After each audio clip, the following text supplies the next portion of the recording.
Hello, everyone, and welcome to Mind Matters, where if it's on your mind, it matters.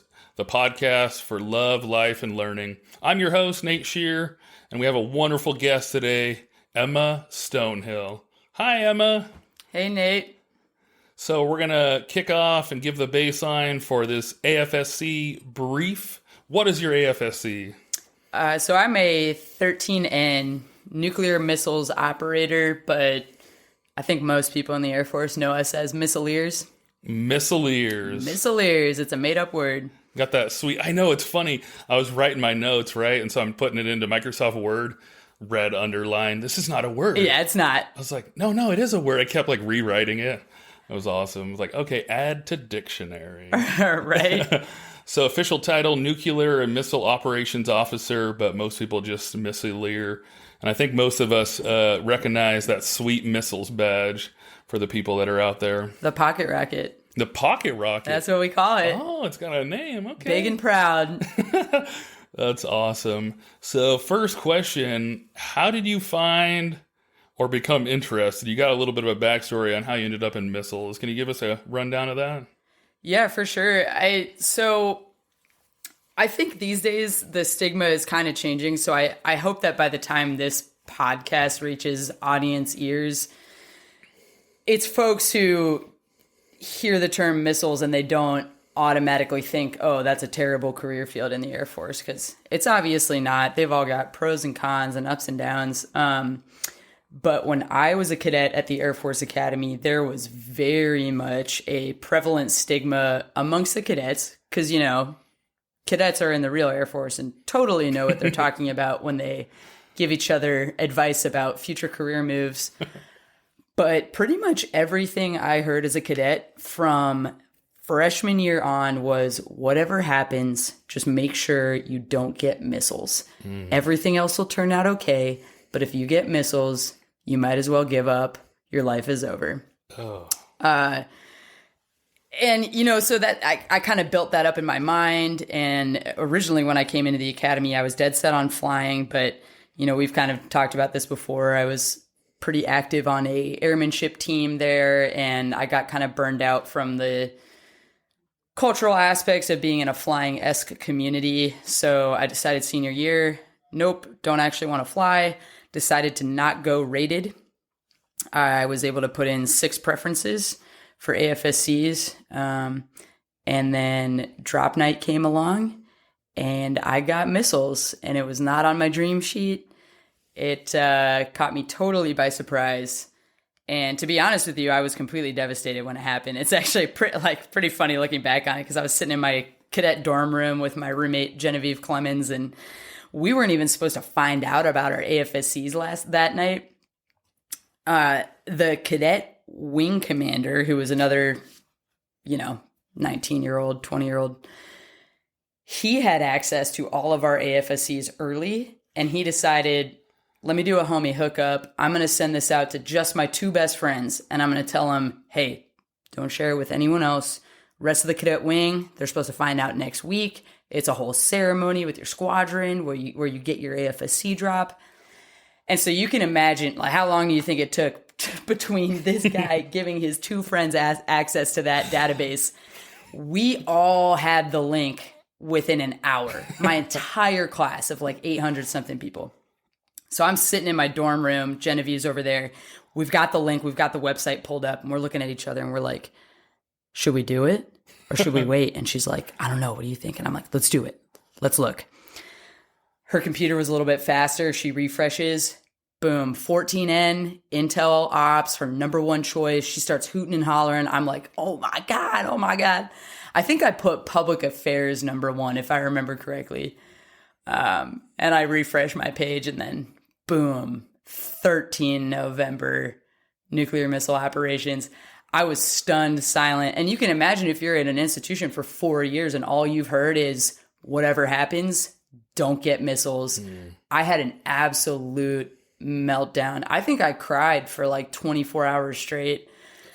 Went downtown to visit my then girlfriend, who is now my wife. And I remember, at like 3 a.m, bawling in her bedroom, just saying some really intense stuff about like, we should just break up. I'm not dragging you to Minot Air Force Base. This isn't the life you want to live. Just, nuts. But so I ended up getting picked up for a 1-year special duty assignment after I graduated, which was the diversity recruiting admissions advisor for any ROTC folks that might be listening. It's the equivalent of the Gold Bar program. But you're stationed in the Springs for a year, and you go out and you do TDYs in a certain location to try to recruit folks to come to the academy. And I think that year was so crucial for me because it took me about that long to wrap my mind around this new vector that my life was taking me and have a different attitude about that. I don't want to say a better attitude because I do believe that when things happen to you in your life that you weren't expecting or you weren't prepared for, it wasn't necessarily what you wanted. Maybe contrary to stoicism that we've talked about too. I think it's okay to sit with those feelings and allow yourself to maybe feel that devastation, feel that sadness. And some people bounce back quicker than others. I think it took me that whole year to mature my perspective about what was about to happen. And by the time I actually went off to tech school, which is 6 months at Vandenberg, now Space Force Base, which is incredible, by the way, I was excited. I was ready to go. I had come to terms with the fact that I was going to be a missileer. I still thought, hey, I don't think Air Force is going to be long-term for me anymore. I'm probably going to 5 and dive after I do my missiles time, but things are going to be okay. And that's how I became a missileer. Dang. So when you drove over to your wife's house, what were the words that she said? You're dropping these heavy thoughts. Did she have words of encouragement? Or I guess you said it took like a year. So there really was nothing that night that really got you back on track. Yeah, she did. And gosh, she's the most supportive person ever. And she's always very, very good with words of affirmation, which is something I struggle with. But I remember her holding me and just kind of over and over again being like, it is going to be okay. We are going to get through this together. We're not breaking up. We will cross the Minot Bridge if we come to it. Which, by the way, I don't want to perpetuate any Minot stereotypes. Every missileer I've ever met who's been stationed at Minot Air Force Base has only spoken highly of it. But yeah, I just remember her being like, we can face anything together. And this might be a bigger thing that we have to face. And that's okay. We'll figure it out.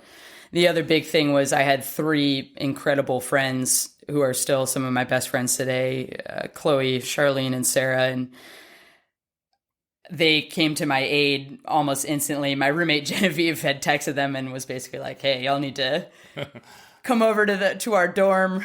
We need assistance. And I think I blacked out on the way from the dorms to EP's house. Like I don't remember how we got there. Oh, that's crazy. I think one thing that's commonly misconception or misconceived with stoicism, just to touch on that point real quick, is you feel things, you just try not to overly worry about the things that are outside of your control. Right. And so some people are like, oh, that means you're emotionless. Like I've heard that a lot. And like, you don't not feel things. It's just, you're not going to spend extra energy, on the things that you can't control. So it kind of plays into like, you're going to get through it. This too shall pass. Like right. Things will change. You're going to end up wherever at different bases. And so I'm glad you pressed on. So you touched on a little bit of like the Air Force Academy and things like that, but I want to open up for you to tell us a little bit about your origin story. Yeah, so I was a military brat, ? I say that because it's an easy way to describe the lifestyle that I lived of moving every 3 years. But in reality, my dad actually got out of active duty when he was maybe a mid to senior level captain. And that was either when I was a baby. I think it was maybe 2 or 3 years old. My dad actually got out of active duty. He got completely out of active duty for at least 5 years and was a salesman. So we moved a ton for that. And then he ended up getting back into the Air Force Reserves. He actually retired as a lieutenant colonel last year. But he did the whole like contracting government service thing.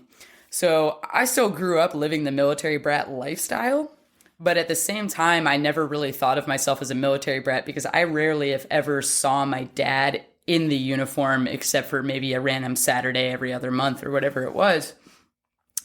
But we moved around every 3 years. I've lived in maybe a dozen different places. I went to high school in Germany. I did go to the DoD school there.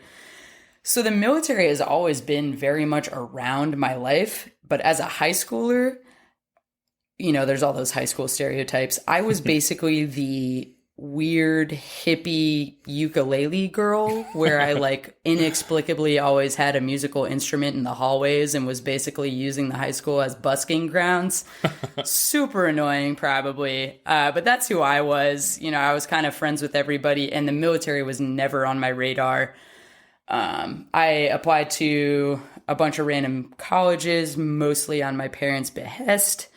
And I got into a few, none of which I felt any type of particular excitement or tie to. And I ended up accepting admission to the University of Virginia, mostly because it was the best school that I got into, but I had never lived in Virginia. We had no family there. I knew nothing about the institution.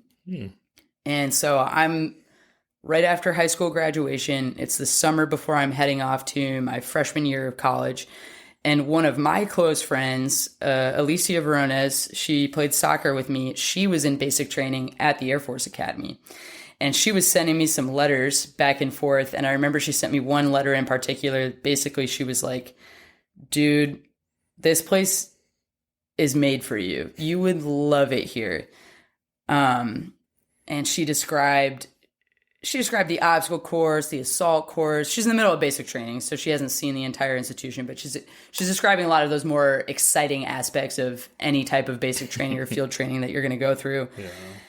And then what really struck me is she described how when all the cadets get together at Mitchell Hall for one mass lunch, they frequently will play a slideshow of recent warriors who are fallen in action, basically. And she described how humbling it was and also how powerful it was to see that and then look around at the people she was serving next to. Even as a cadet, I will say serving, I think as a cadet, I would have laughed at that term because as a cadet, you don't think of what you're doing as serving or doing something important.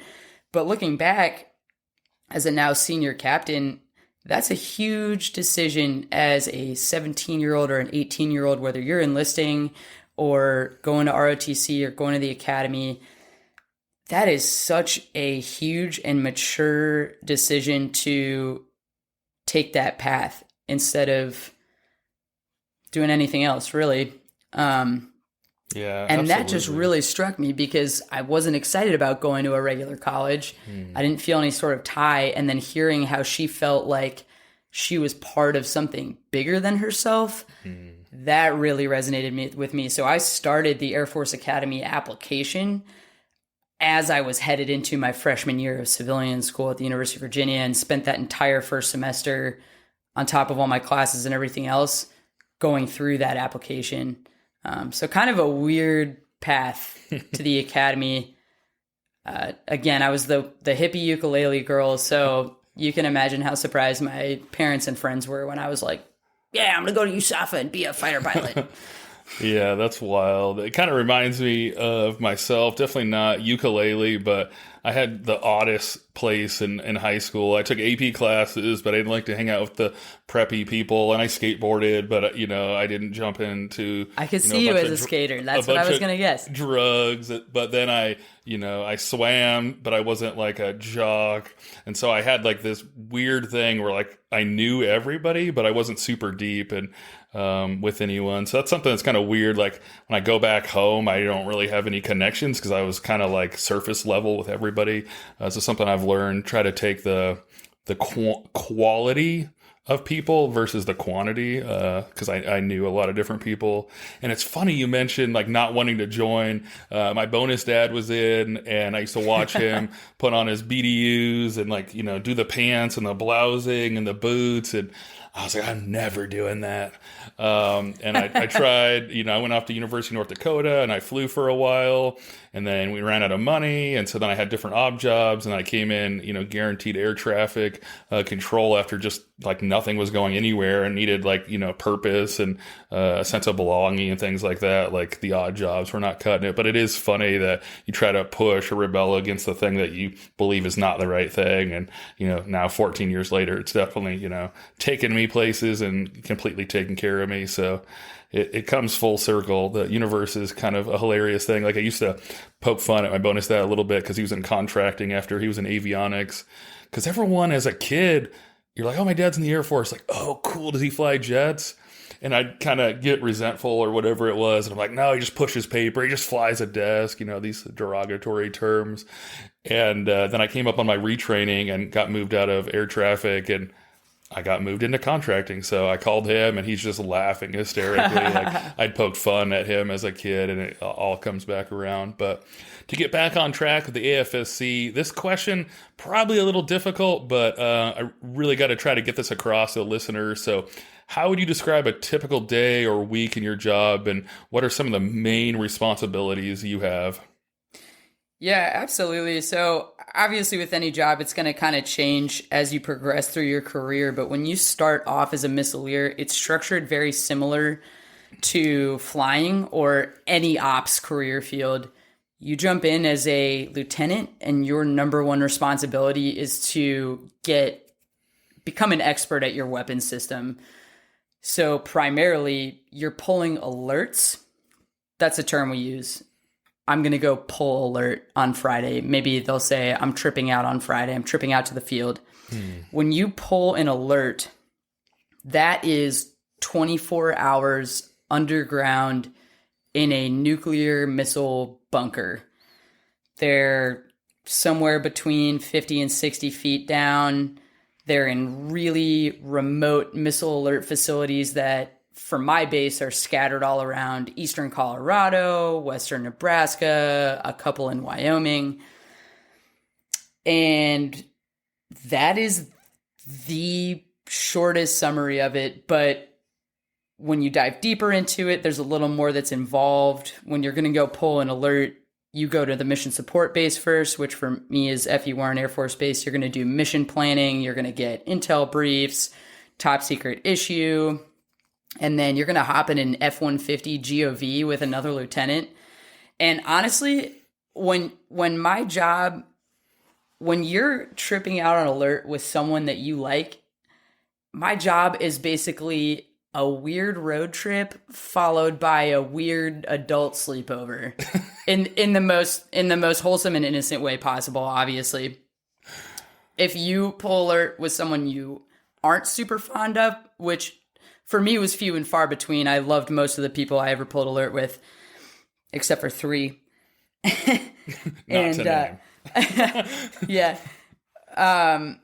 Those can be longer days, but yeah, you're just hopping in an F-150 with another lieutenant, cruising 150 miles down I-80 in Nebraska, and then you're, accomplishing a series of events to get downstairs into this bunker, and then you're on the clock for roughly 24 hours until the next crew changes you over, because since, I should know this actual date, but basically since the late 1950s, we have had at least 2 people manning every single missiles bunker with no break.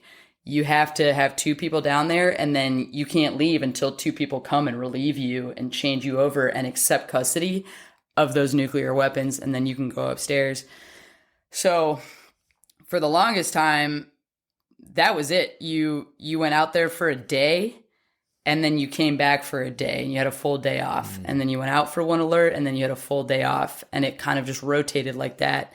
COVID switched things up for the better, in my opinion. So now you actually trip out to those missile alert facilities, which basically just look like weird ranch houses out in the middle of nowhere.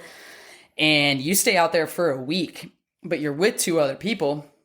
So you're not in the bunker for a week. You're downstairs for 24 hours, and then you get 24 hours off, and you come upstairs, And there's a whole living area, there's a TV, there's PlayStations, there's a full kitchen where an awesome FSS airman is whipping up some delicious food. You've got dorm rooms up there. You've got a whole kind of prison-esque gym set up. There's, maybe a dozen or so enlisted security forces airmen who are always awesome to hang out with. It's very family style. We'll play board games together when we're upstairs. You can do literally whatever you want to kill that time. And then you go back downstairs for 24 hours. So you're out in the field for a week, but you're really only pulling 3 or 4 of those alerts. And then you get 2 weeks of not pulling alert. And within those 2 weeks, when you're a young lieutenant, like I said, your primary job is pulling those alerts. You might have a couple of our simulator rides, which we call the Missile Procedure Trainer. It's an MPT ride. It's essentially a fake capsule that you do your training exercises in. You might have a couple of those, one of those. They're about 2 hours each. Maybe you have a roll call. Maybe you have a medical appointment or something. But other than that, you are pretty much untouchable for that 2 weeks' time. So what I say to people all the time, if they're even considering 5 and diving, I guess for ROTC, it's 4 and diving. I think, what's OTS? Is that 4-year commitment too? I think so. I think it depends on like the base you take and however the active duty service commitment comes out. But. Okay, sure. But yeah, for people who are even moderately saying to themselves, I don't think the Air Force is for me. I want to do my service commitment. I want to maximize the opportunities I can get as far as free education goes. I want to use my TA, get my online master's degree, and then come out ready to rock a civilian career. Missiles is the hidden gem of the Air Force. You have more consecutive free time off than I think any career field I've ever heard of an officer having. You also, when you pull alert, you're not focused in on those computer screens you're looking at for 24 hours. You're trading off with your other person down there, taking naps. You're hanging out. There's a monitor that's routed up to a computer upstairs, and you can work on an online master's degree. So you can literally get your degree done on the clock, wasting none of your personal time, and then you still have all that time off at home. It's a fantastic opportunity for someone who wants to just do their time, set themselves up for success, and move on to a civilian career. That's awesome. It's good to hear some of those positives. So an extension of that question, the backside is, what are some of the challenges you face? Sure. I think a lot of that is, even hearing myself telling you what I just told you, it did feel a little trite because when you look at our schedule on paper, it looks amazing. In reality, there are a ton of physiological stressors and personal life stressors that go along with that sort of schedule. It's hard to compare to other career fields because on one hand, I've never deployed, and I might never deploy unless I hit major and I'm doing some sort of, exec position overseas or something like that. But our alert time in the field, that is our deployments. And I don't want to say that they're deployments because obviously that involves challenges that I have never known. But it's just interesting. Like I have a lot of prior enlisted friends who did other things where they deployed on a more normal deployment routine and have since become missileers and officers. And I remember talking to one of them. He was a flight medic. And I was like, oh, Tom, it must be frustrating for you to hear all these lieutenants talking about how difficult it is to be gone every other week from their homes when you've had to be gone for 6-8 months, maybe a year at a time. And he actually said, this is actually harder on my wife and my kids because, and I know it's not always like this, but for him, at least in his experience, when he did deploy for a long amount of time, he was able to set up support structures, whether that was a grandma coming to live with the stay-at-home parent for a certain amount of time, There are benefits given to deployed spouses to try to support them. But for us, it's like you never get into a routine. You're in the field, and then you're immediately jarred back into your regular life, and then you're in the field again. And it's tough on the spouses too, because they learn to exist without you for a week, and then all of a sudden you show up again and you're this weird stranger, getting in their chili and everything. So I think that was always the biggest challenge for me as a young crew dog, was just feeling like I could never get a handle on my life. I could never figure out a routine. And then when you bring in those physiological things of, hey, when you're sitting in a hole underground for 24 hours, you are kind of whacked out afterward, mentally and physically. You haven't seen sunshine for 24 hours. You've been sedentary. There's all sorts of off-gassing from that old equipment that's down there that is probably not great for you to just be sitting down there for 24 hours at a time. And the air down there is like 75% recycled. Oh. So it's kind of like, I mean, you're stationed at Kadena, so you know what a transatlantic flight feels like. And you know that just like that icky feeling when you get off the plane and you're like, oh, my whole body feels... Exactly. Brush your teeth. Yes, yes. And your whole body just feels like, what did you just put me through? That's what it feels like every time you come up from the capsule. At least it did for me. Does that get better? I don't think it's something you get used to.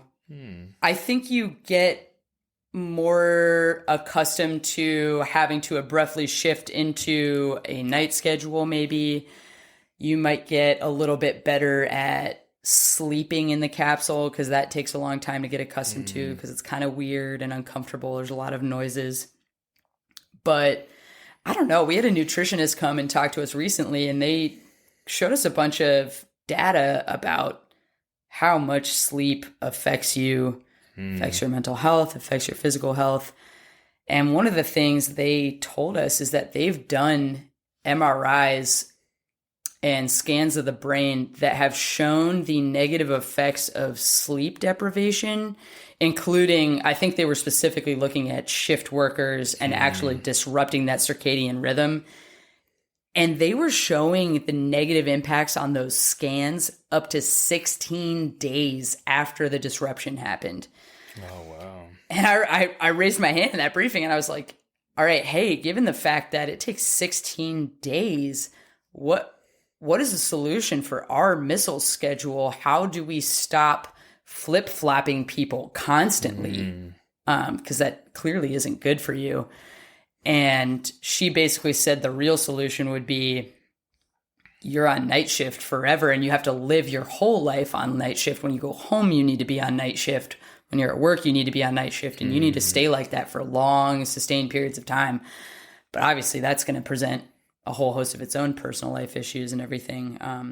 So that was kind of a long-winded answer, but I think for me, there's a lot of different challenging factors with the job. Obviously, there's a whole weapons system you have to master in a 6-month technical school.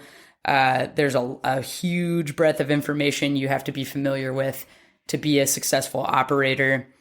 But for me, the biggest thing was the physiological impacts. I think looking back on it, I realize now, because I haven't pulled alert in about 4 months now, I had no idea how much of a shell of myself I was.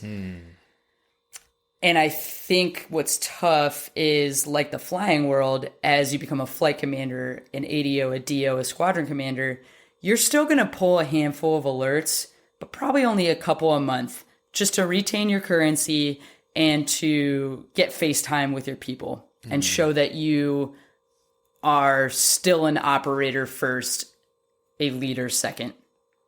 But when you pull 1 or 2 24-hour alerts a month, it's not going to have that same physiological sustained effect over a long period of time. And so then it's this whole generational tension that occurs where the major or the lieutenant colonel loses sight of that, And then when they hear their crew members complaining about their alert load from the lieutenant colonel perspective, it's like, what are you guys complaining about? You pull your week of alerts and then you have basically 2 weeks off, except for a few days of training here or there. You should be thanking us. As I'm hyperbolizing, but I think that's generally the consensus. Whereas from the crew dog perspective, it's like, my body and mind feel terrible and I'm exhausted all the time. And even this protected 4-day period of time followed by this transition training period is truly not enough for me to recover before the next one. And so it snowballs. And then 2-3 years in, you just see these crew dogs who are absolutely burned out. Yeah, we definitely had that in air traffic too. That was something, if I had to highlight one of the more negative things of that career field, it's super difficult. So we do either 4-day or 4 shifts of 1 or 4 and 2s, we call them, or 6 and 3s. And then, so you do like 2 days, 2 swings, and then 2 off. Or if you were on 6s, which is what they do downrange, it's 2 days, 2 swings, 2 mid, and 2 off, which is the minimum crew rest to get you back to work. Oof. And so they're flipping your schedule every 2 days. And I remember if I was inside of a building, most times I could not tell you if it was night or day. Like if I couldn't see the sun, I couldn't really tell you. And it has like some, like you said, everything has pros and cons. Like it's cool to go to the bank at 1 o'clock on a Tuesday and like no one's there. Right, or the exactly. DMV. Yeah. Empty like, movie cool. theater. Yeah. But then it's like only cool for a little while. You're like, okay. Like I was at the point where I couldn't sleep. Like maximum sleep for me was 4 hours. And just walking zombie for like a year or two. Yep. And relationships, like you're just irritable. You're not the whole person that you are. And so the Air Force is getting what they need out of you. But we probably need to find some better ways to take care of the people. And we talked about like op squadrons or the flying people, and they have like the go and no go, and we had asked about like stuff like that. They're like, no, your schedule's too regular. Like, is that really regular? But they were saying like because it's planned, it's more regular as opposed to being called to go to the flight line immediately. But yeah, that's crazy. We're going to move on to the warm-up questions. Got to love some warm-up. So got to use, insert sports metaphor here, the bullpen, something about warming up the muscles. So we'll move over to some of these fun questions, or more fun. This one I think is going to be real entertaining. What are some of the craziest things that have happened to you on alert? Oh, boy. I have had some crazy things happen to me on alert. The pot roast. Yeah. That can't be the best one, though. I got to be careful which stories I tell. How famous is your podcast? How likely is another Miss Alert going to listen it's probably to this? just going to be my mom, but whoever Perfect. you need to all protect. right, I'll spill all the tea then. No, I mean you can just imagine how weird of an environment it is to just be locked downstairs with another adult, and you're both just like sitting in your Lululemon sweatpants, vibing for however many hours, and people open up about what's that? No uniform? So you wear a uniform to mission support base in the F-150 as you process onto the MAF, and when you go downstairs, and you keep it on basically to change over the other crew. As soon as that other crew leaves, it's sweatpants time. It's weird too when you can like I've pulled alert with a full bird before, and like they're in their jammies too. In some ways, I think it humanizes us, kind of brings us onto the same playing field, but it's also like, hey, nobody's trying to sit in the fart bag or OCPs for 24 hours. Like, that's not a good idea. But on my first alert, I almost burned the entire capsule down because I brought a leftover Chick-fil-A sandwich. 3 a.m, I was on night shift, not thinking about the fact that the wrapper of those sandwiches definitely has tinfoil in it. Popped it in the little microwave we have in the kitchenette. And, I'm a brand new deputy, so I zoom back over the screens and I'm locked in, waiting to see if there's any security situations that pop up. And then I just hear, the pop, pop, pop, pop. I freak out, whip out my TO. I think we're getting nude-edited. And now I realize I just was actively catching the capsule on fire with my Chick-fil-A. That was pretty crazy. Some of my favorite alerts, I think, are when you're out with people who are down to get creative to make it a fun experience. I've had amazing game nights down in the capsule.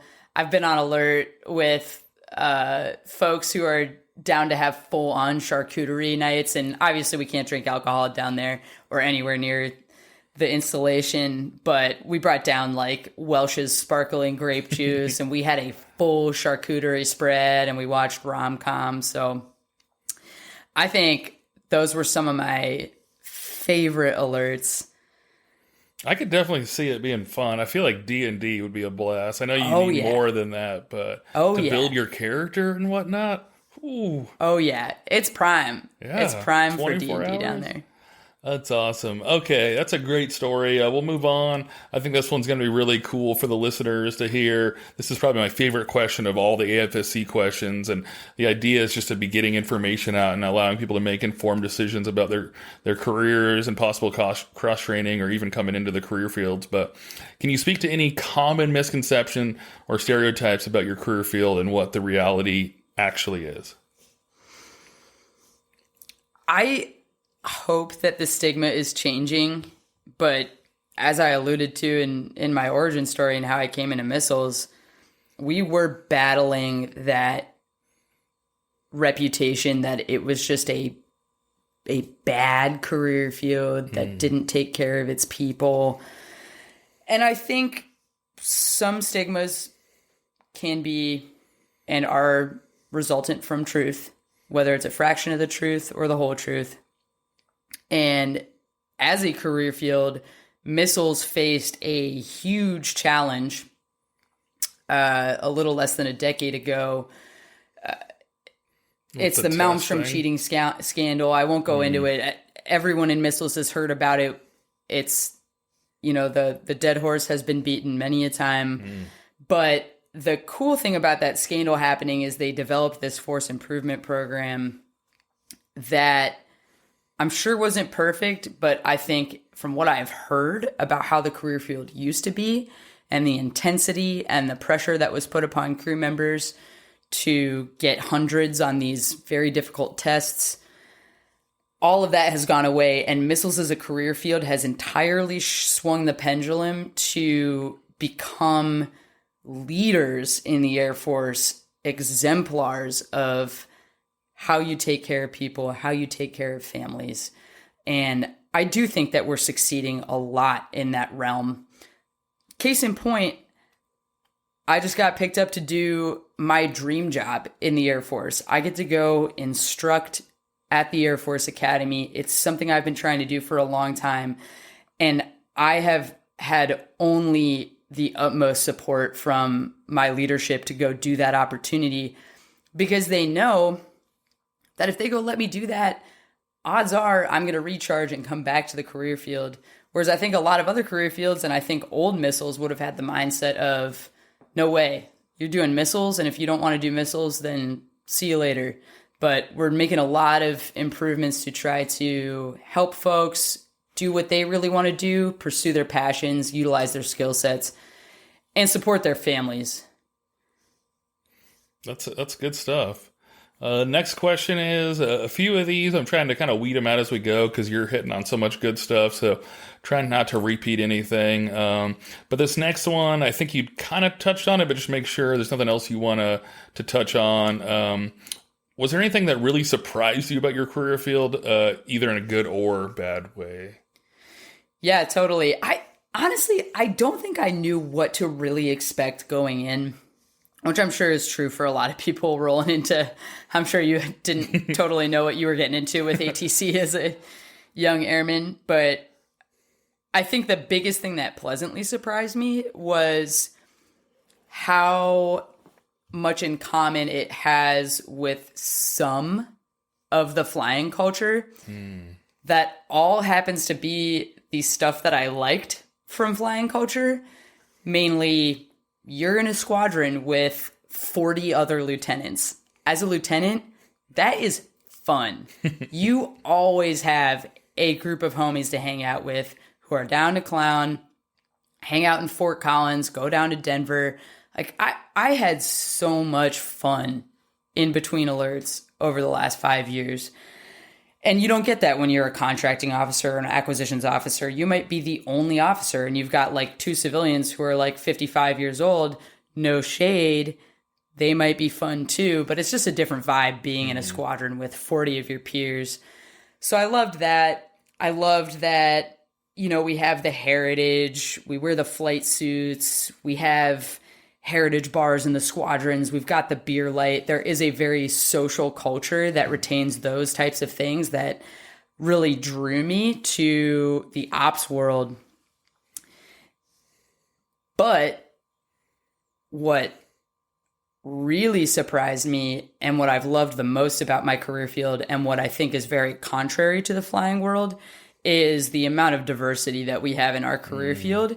And I don't know if it's because of that or if it's just correlated to that. I do not think that missiles has any type of bias toward men. Like, I think you could go to any missile squadron at any base. Well, there's only 3 of them, but you could go to any of the 3 of them, and this might be a hot take, but I would say, honestly, the majority of the super high performers probably going to be women. I don't know that you see that in the flying world, not because I don't think female pilots are high performers. I guarantee if you're a female fighter pilot, baseline, you're a rock star. You had to be to get to where you are.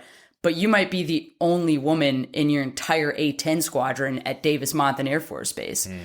And so you can't be the majority in any arena that you're in. When I was a lieutenant in the 321st Missile Squadron, there was a period of time where all 3 of the flight commanders in my squadron, one of my ADOs, and my director of operations were all women. Badass women too. Like, they were awesome. And the impact that had on me as a lieutenant was honestly crucial in keeping me in the Air Force and showing me that I could believe in myself. I would say a lot of me when I graduated the academy, my confidence in myself as a future officer, future operator was very low for a number of reasons that we probably don't have time to get into. But being a lieutenant in a career field like missiles, where we probably have roughly 30% women in the career field, which is very high for an operational career field. Very high. I've sat around the mission planning table before where both of our mission leads are badass ladies. And that's just, it's important. It's important. Absolutely. That's one thing that I really love about the Medical Service Corps as well. I don't know, like, statistically, the exact breakdown and things like that, but so far I've worked with a professional softball player. I've worked with people that worked at Bank of America. Myself, being air traffic and contracting, had zero healthcare background, but I love the idea that we'll pull in the diversity. So when the problems that come up, I'm maybe solving it from an air traffic, even though that's like completely unrelated, but something about fitting pieces together or something about airplanes or whatever it may be. I pull that over, or, you know, a lot of my experience from contracting and colors of money and accounting and budgeting and whatnot, I pull that into the clinic and whatnot. So I think that's really cool, because a lot of times I try and encourage people to join. They're like, oh no, I'm not I don't have enough medical classes, or I don't have this, or I'm like, there's nothing specific. Like, if you're someone that likes to take care of people, that's really all, that's like the only prereq. Obviously there's more to the application and stuff like that,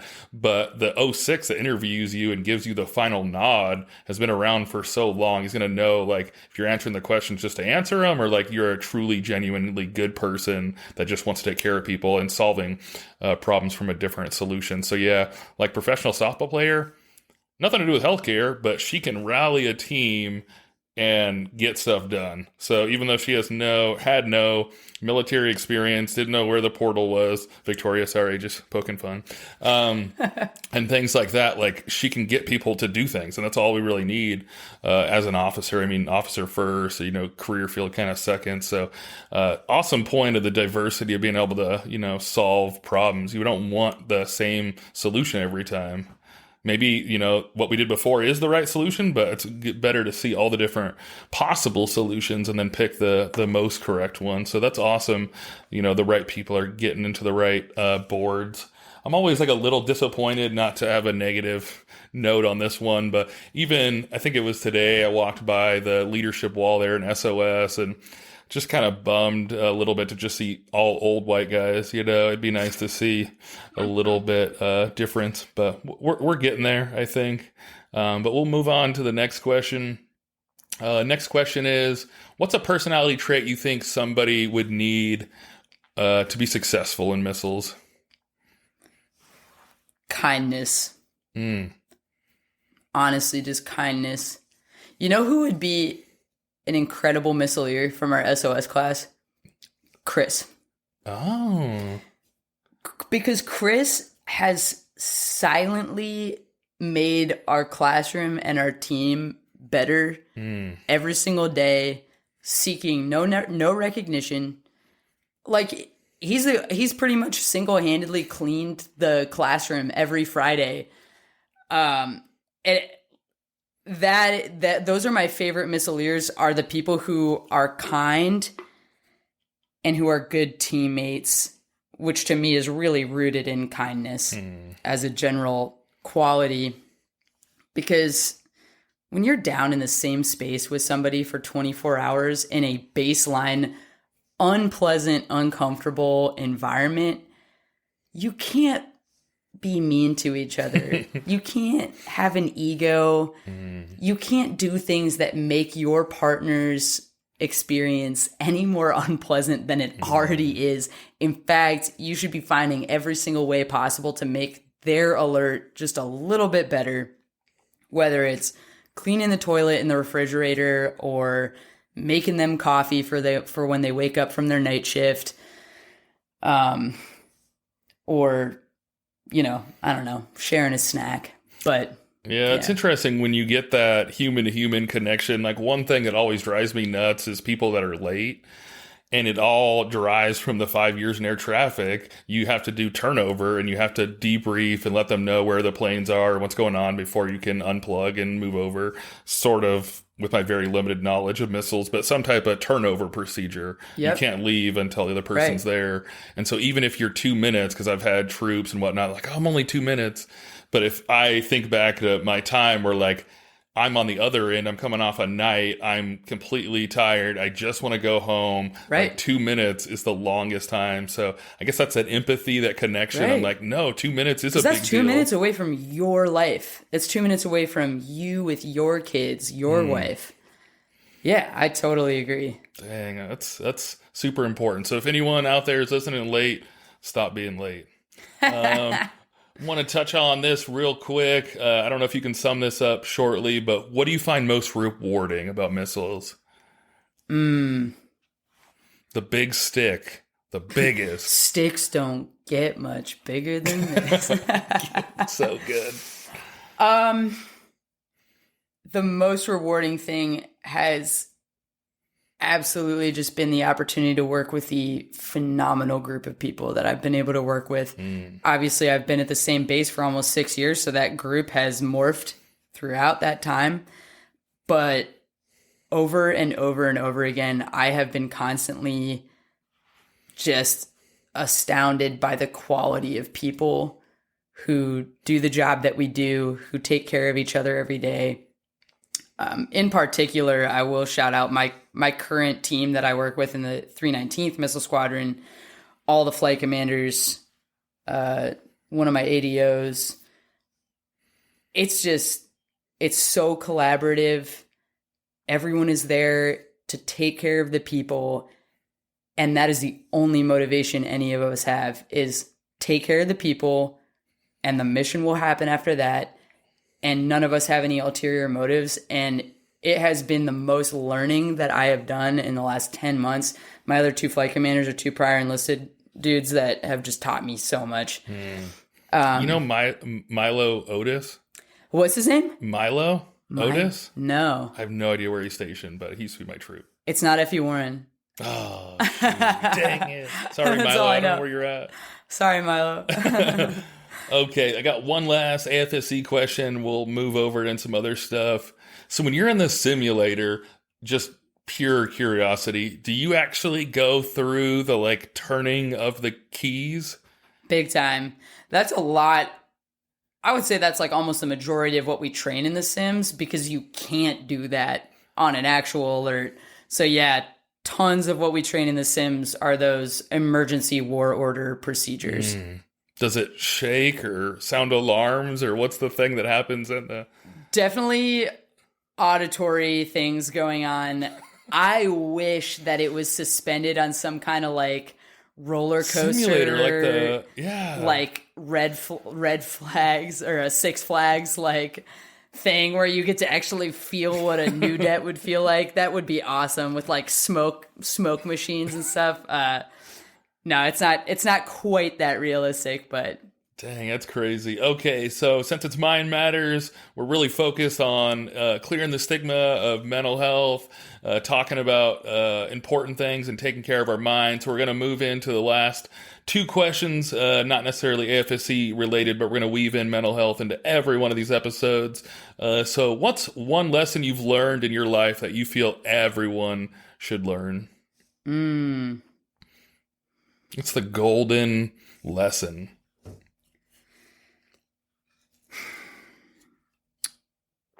I think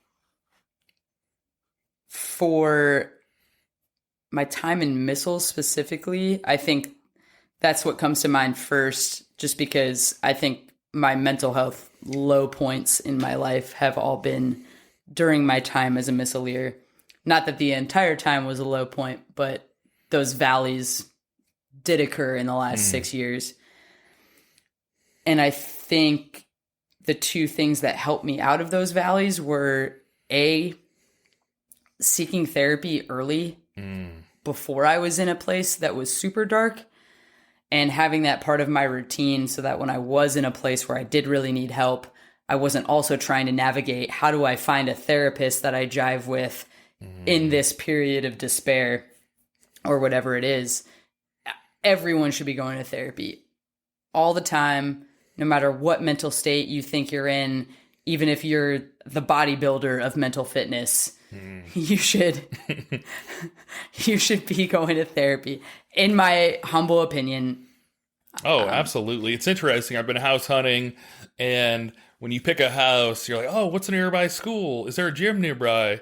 I've literally never heard anyone be like, where's the nearest therapist? Totally. Like, why wouldn't that be? Wouldn't that be right next to gym? Totally. Like, oh, is there a 24-hour fitness? Oh, yeah, and I can talk to this person right there. Right. It's just bizarre, the huge, massive Grand Canyon we have between mental health and physical health. Right. Like, people will ask you about your reps and routines and what you're doing, and you'll say, I'm doing back and buys, and I'm doing 3x12s, and people will tell you your whole, no one's ever like, hey, I tried this new yoga thing. Right. And I felt better. I sat out in nature, cross-legged, upside down, whatever, and I felt great. Oh, that's cool. Like, it never comes up. Like, you can talk about your physical fitness routine. It's really bizarre, but definitely agree. It should be ongoing, which that's why I'm trying to plug the mental fitness. I heard that on the Simon Sinek podcast, but fitness just goes to the right.